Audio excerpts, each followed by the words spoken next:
ಒಂದೆರಡು ಮಾತನಾಡಬೇಕು ಅಂತ ಕೇಳ್ಕೊತಾ ಇದ್ದೀನಿ.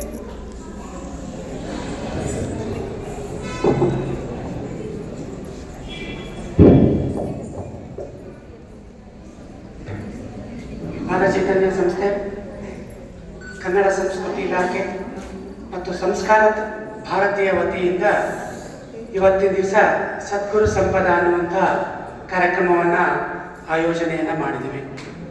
ಕಾರ್ಯಕ್ರಮದ ವೇದಿಕೆಯ ಮೇಲೆ ನಮ್ಮ ಸಂಸ್ಕಾರ ಭಾರತೀಯ ಸಚ್ಚಿದಾನಂದ ಅವರು, ಜಿಲ್ಲೆಯ ಅತ್ಯಂತ ಹಿರಿಯರು, ಗಾಯಕರು ಮತ್ತು ಗಾಯನವನ್ನು ಮಕ್ಕಳಿಗೆ ಹೇಳಿಕೊಟ್ಟು ಅದನ್ನು ದಾಟಿಸ್ತಾ ಇರುವಂಥ ಈ ಕಾರ್ಯಕ್ರಮಕ್ಕೆ ಮೆರಗನ್ನು ಕೊಡಲಿಕ್ಕೆ ಕೊಪ್ಪದಿಂದ ಆಗಮಿಸಿರುವಂಥ ಶ್ರೀಯುತ ಶಿವಾನಂದ ಭಟ್ರು.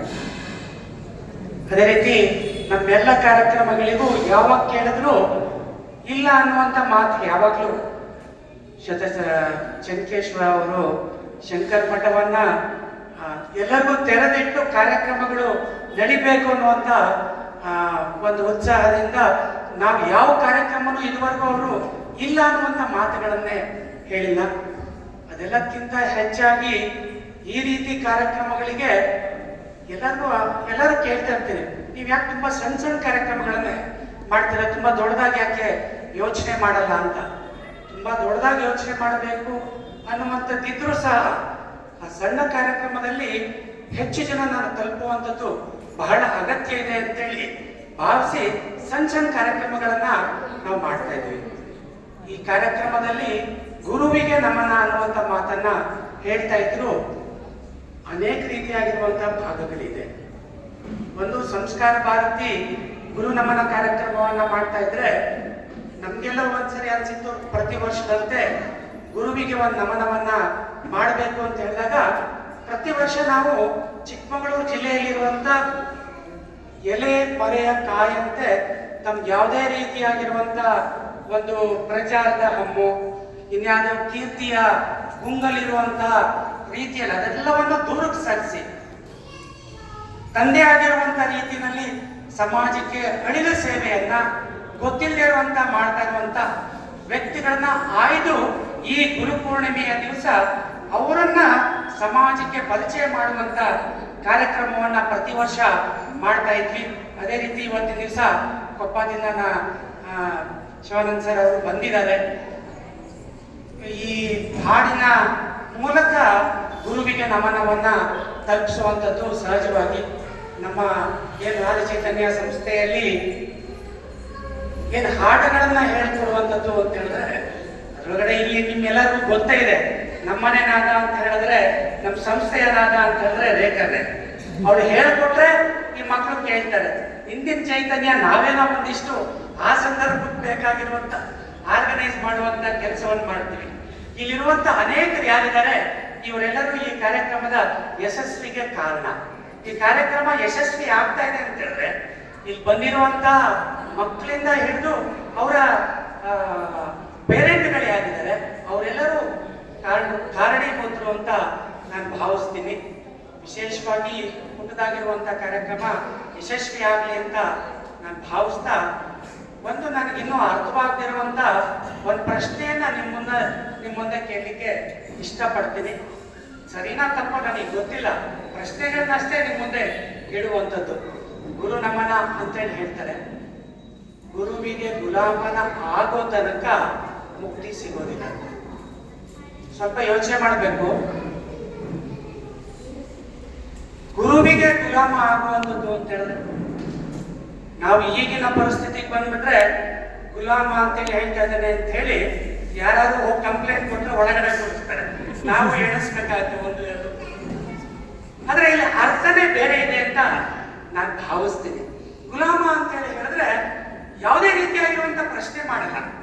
ಗುರು ಹೇಳ್ದ ಬೆಂಕಿ ಹಾರೋ ಇಮಿಡಿಯೇಟ್ ಆಗ್ತದೆ. ಯಾಕೆ ಹೇಳಿದ್ರಿ, ಯಾಕೆ ಹಾರಬೇಕು, ನಾವು ಪ್ರಶ್ನೆನೇ ಇಲ್ಲ. ಅದು ಗುಲಾಮತನದ ಆಧ್ಯಾತ್ಮ ಜೀವನದ ಅತ್ಯಂತ ಉನ್ನತವಾಗಿರುವಂತ ಸ್ಥಿತಿ ಅಂತ ನಾನು ಭಾವಿಸ್ತೀನಿ. ನಾವು ಯಾರು ಗುಲಾಮರಾಗಲಿಲ್ಲ, ಗುರುವಿಗೆ ಗುಲಾಮರಾಗಲೇ ಇಲ್ಲ, ಗುಲಾಮ ಆಗ್ಲಿಕ್ಕೆ ಸಾಧ್ಯನೂ ಆಗಿಲ್ಲ. ಅಕಸ್ಮಾತ್ ಗುರುಗಳು ಬರ್ತಾರೆ ಅಂದ್ರೆ ಎಷ್ಟೊತ್ತಿಗೆ ಬರ್ತಾರೆ ಅವರು ಅಂತ. ಇವಾಗ ಗುರು ಅಂತ ಹೇಳಿದ್ರೆ ನಮ್ಮ ಸ್ಕೂಲಲ್ಲಿ ಪಾಠ ಮಾಡುವಂತ ಮೇಸ್ಟ್ರುಗಳು ಯಾರಿದ್ದಾರೆ ಅವರೇ ಗುರು. ಈಗಿನ ಇನ್ ಸ್ವಲ್ಪ ಈಗ ಇಲ್ಲಿ ಕೂತ್ಕೊಂಡಿದಾರಲ್ಲ ಅವರಿಗೆಲ್ಲ ಯಾರು ಗುರು ಅಂದ್ರೆ ಯಾರು ಗುರು? ಗೂಗಲಮ್ಮ. ನಮ್ ನೆಟ್ವರ್ಕ್ ಏನಿದೆ ಅದೇ ಗುರು ಅವರಿಗೆ. ನಾವ್ ಯಾರು ಪಾಠ ಕೇಳಕ್ ಹೋಗಲ್ಲ. ನಾವು ಸ್ಕೂಲಿಗೆ ಹೋಗ್ತಾ ಇದೀವಿ ಅಂದ್ರೆ ಬರೀ ವಿದ್ಯೆ ಕಲೀಲಿಕ್ಕೆ ಮಾತ್ರ ಅಲ್ಲ, ಅಲ್ಲಿ ಅನೇಕ ಸಂಸ್ಕಾರ ಭಾಗಗಳು ಇರ್ತಾ ಇತ್ತು. ಹಿಂದೆ ಪೆಟ್ ಕೊಡ್ತಾ ಇದ್ರು ಅಂತ ಹೇಳಿದ್ರೆ ಮುಂದೆ ದೊಡ್ಡವರಾಗ್ತಾ ಇದ್ವಿ. ನಾವ್ ಇವತ್ತು ಪೆಟ್ ಕೊಟ್ಟಿರುವಂತ ಗುರುಗಳನ್ನ ತುಂಬಾ ಜನ ನಾವ್ ಇವತ್ತಿಗೂ ಜ್ಞಾಪಿಸ್ಕೊಳ್ತೀವಿ. ನಮ್ಮ ಮೆಟ್ರಿಕ್ ಸ್ಕೂಲಲ್ಲಿ ಪೆಟ್ ಕೊಟ್ಟಿರೋರಾದ್ರೆ 4 ಜನ ಹೆಸರು ಹೇಳ್ತೀವಿ. ನಮ್ಮನ್ನ ಬೆಂಚ್ ಮೇಲ್ಗಡೆ ನಿಲ್ಲಿಸಿ ಕಿವಿ ಹಿಡಿದು ಉತ್ಪೈಶ್ವರಿ ಅಂತ ಹೇಳಿರುವಂತ ಟೀಚರ್ಗಳನ್ನ ನಾವು ಜ್ಞಾಪಕ ಮಾಡ್ಕೊಳ್ತೀವಿ. ಅಕಸ್ಮಾತ್ ಇವತ್ತಿನ ದಿವಸ ಇರುವಂತ ನಮ್ಮ ಮನೆಯಲ್ಲಿರುವಂತ 1 ಅಥವಾ 2 ಮಕ್ಕಳನ್ನ ಶಾಲೆಗೆ ಸೇರಿಸಿರುವಂತರು ಮಗು ಬಂದು ಅಪ್ಪ ನಮ್ಗೆ ಇವತ್ತು ಟೀಚರ್ ಹೊಡೆದ್ರು ಅಂದ್ರೆ ನಡಿ ನಾಳೆ ಬೆಳಗ್ಗೆ ಬರ್ತೀನಿ ಹೋಗಿ ಕೇಳ್ತಾರೆ ಯಾಕೆ ನನ್ನ ಮಕ್ಳಿಗೆ ಹೊಡೆದ್ರಿ ಅಂತ. ಹೊಡೆಯಂಗಿಲ್ಲ, ಇಲ್ಲ ಮುಟ್ಟಂಗಿಲ್ಲ. ಹಂಗಾಗಿದೆ ಪರಿಸ್ಥಿತಿ. ಹಂಗಾಗಿ ಗುರುವಿಗೂ ಮತ್ತು ಜೀವನದ ಒಂದು ಹಾದಿ ಏನಿದೆ ಅದು ನಮ್ಮನ್ನು ದೂರ ಕರ್ಕೊಂಡು ಹೋಗುತ್ತೆ. ನಾವೇನಾದ್ರೂ ಇವತ್ತಿನ ದಿವಸ ಒಂದು ಘಟ್ಟಕ್ಕೆ ಒಂದು ಸಮಾಜದಲ್ಲಿ ಗೌರವವನ್ನ ಅಥವಾ ನಮ್ಮ ಜೀವನವನ್ನ ಸುಖಮಯವಾಗಿ ಸಾಗಿಸ್ತಾ ಇದ್ದೀವಿ ಅಂತ ಹೇಳಿದ್ರೆ ನಮ್ಮ ಸ್ನೇಹಿತರಲ್ಲೇ ಇರುವಂತ ಒಬ್ಬ ಗುರು ಕಾರಣ ಇರ್ತಾನೆ. ಇವಾಗ ನಮ್ಗೆ ಇನ್ನೂ ಒಂದು ಬಹಳ ಅನೇಕ ಉದ್ದದ ಪಟ್ಟಿಗಳು ಬರ್ತಾ ಹೋಗುತ್ತೆ. ಆಗ್ಲೇ ಸಚ್ಚಿದಾನಂದ ಅವರು ಮಾತಾಡ್ತಾ ಹೇಳಿದ್ರು ಗುರುಗಳು ಅಂದ್ರೆ ಯಾರ್ಯಾರು ವೇದವ್ಯಾಸರು ಮತ್ತೊಬ್ರು ಇನ್ನೊಬ್ರು ಅಂತೇಳಿ. ವೇದವ್ಯಾಸರು ತಮ್ಮ ಅಂತಿಮ ಜೀವನದಲ್ಲಿ ಒಂದು ಮಾತನ್ನ ಹೇಳ್ತಾರೆ. ಅದೇನಪ್ಪ ಅಂತ ಹೇಳಿದ್ರೆ ವೇದವ್ಯಾಸರು ಇನ್ನೇನು ಕೊನೆಯ ಕ್ಷಣಗಳನ್ನ ಅನುಭವಿಸ್ಬೇಕು ಅಂತ ಸಮಯದಲ್ಲಿ ಗುರುಗಳು ಆ ಎಲ್ಲ ಶಿಷ್ಯರನ್ನು ಕರೀತಾರೆ.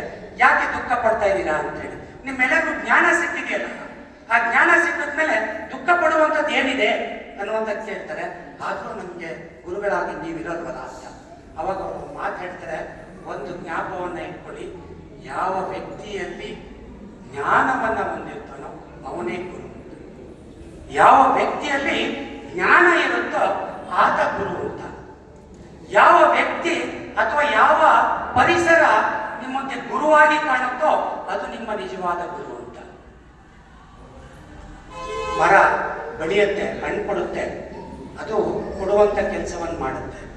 ಹಸು ಹಾಲನ್ನ ಕೊಡೋಕ್ಕಿಂತ ಮುಂಚೆ ಎಲ್ಲೆಲ್ಲಿ ಆಯ್ಕೊಂಡು ತಿನ್ಕೊಂಡು ಕೊನೆಗೆ ಹಾಲನ್ನು ಕೊಡುತ್ತೆ. ಅದು ಸಹ ತನಗೆ ಸಿಕ್ಕಿರುವಂತ ಎಲ್ಲ ಕಸಗಳನ್ನು ಗುರುವನ್ನ ಹುಡುಕುವಂತ ಕೆಲಸ ಮಾಡೋಣ ಅಂತೇಳಿ ಹೇಳ್ತಾ ಈ ಒಂದು ಸಂದರ್ಭದಲ್ಲಿ ಕಾರ್ಯಕ್ರಮವನ್ನು ಆಯೋಜನೆ ಮಾಡಿರುವಂತ ನಾದಚೈತನ್ಯದ ನಮ್ಮೆಲ್ಲ ಬಳಗಕ್ಕೆ ಹೃತ್ಪೂರ್ವಕವಾಗಿರುವಂತಹ ಧನ್ಯವಾದಗಳನ್ನ ಹೇಳ್ತಾ ಈ ಒಂದು ಸಂದರ್ಭದಲ್ಲಿ ದೂರದಿಂದ ಬಂದಿರುವಂತಹ ಶ್ರೀಯುತರಿಗೆ